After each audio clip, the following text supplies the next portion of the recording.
Yan, nakikita yung ibon na yan. Yan ang uwak. Tapos ito, meron din dito batch ng mga ibon. Ayan. Yan, mga nag-aabang na ibon yan. Yan. Yan, naririnig yung ingay na yan. Yan, nag-aabang yan sila para mamitas ng ng mga prutas. Kasi dito rin sa backyard namin, merong grapes. Yan. Yan ang mga grapes na yan, inaabangan ng mga ibon. Yan.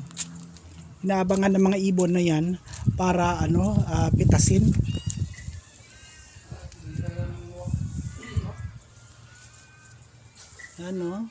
So yun na ngayon ng mga so makikita mo may mga plastic.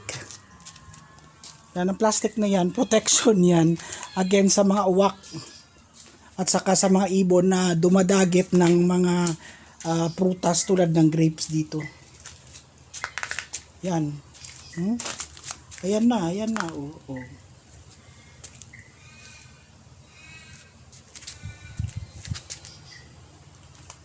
Yan. So, baka maunahan ka pa ng ibon. So, kapag hinog-hinog na, medyo pipitasin mo na.